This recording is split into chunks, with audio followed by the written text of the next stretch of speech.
Canada दुनिया का दूसरा सबसे बड़ा मुल्क है। इतना बड़ा कि इसमें दर्जनों ममालिक समा सकते हैं। लेकिन एक हैरानकुन हकीकत सुनो, इसकी 90% ज़मीन पर तकरीबन कोई नहीं रहता। अब सवाल ये नहीं कि कनाडा में जगह कम है, असल सवाल ये है कि इतनी ज़्यादा जगह होने के बावजूद लोग वहाँ रह क्यों नहीं सकते। क्या वजह सिर्फ शदीद सर्दी है, या इसके पीछे कोई ऐसी हकीकत है जिसके बारे में ज़्यादातर लोग बात ही नहीं करते। और सबसे हैरानकुन बात यह है कि कनाडा के ज़्यादातर लोग पूरे मुल्क में नहीं बल्कि सिर्फ एक पतली सी लाइन के साथ रहते हैं। आखिर वो कौन सी मजबूरियां हैं जिन्होंने दुनिया के इतने बड़े मुल्क को तकरीबन खाली बना दिया। आज की वीडियो में पूरी हकीकत जानेंगे।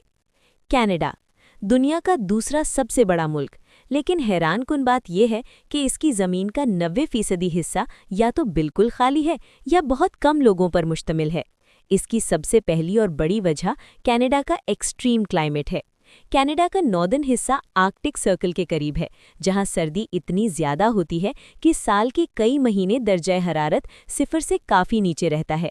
बर्फ़, स्नो स्टॉर्म्स और शदीद हवा मामूल है। ज़मीन ज़्यादातर साल फ्रीज्ड रहती है, फसलें उगाना मुश्किल और ज़िंदगी गुजारना एक चैलेंज।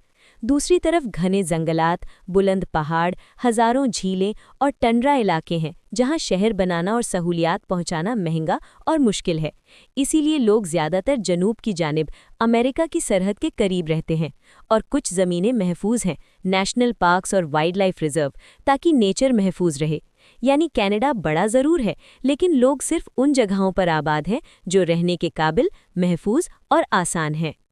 कनाडा रकबे के लिहाज से दुनिया का दूसरा सबसे बड़ा मुल्क है, लेकिन हैरत की बात यह है कि इसकी ज़मीन का लगभग 90% हिस्सा या तो बिल्कुल खाली है या बहुत कम लोगों पर मुश्तमिल है।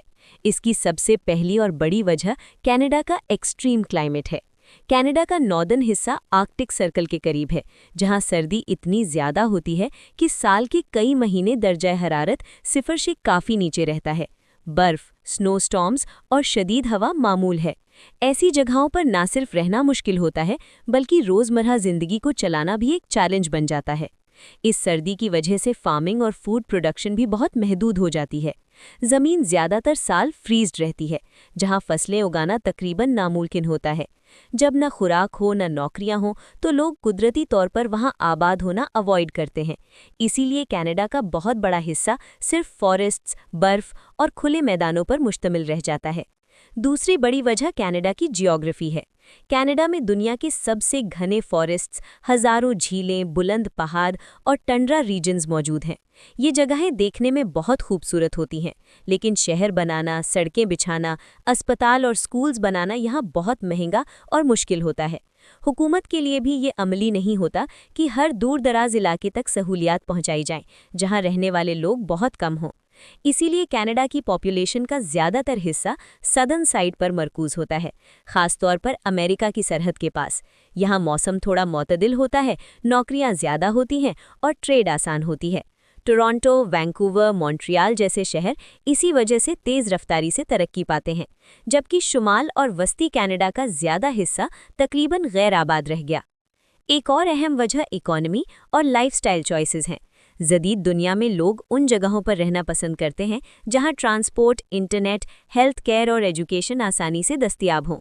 कनाडा ने कभी भी पूरे मुल्क को आबाद करने की हिकमत अमली अपनाने की कोशिश नहीं की, क्योंकि उनका फोकस मिकदार के बजाय मयार ज़िंदगी पर रहा।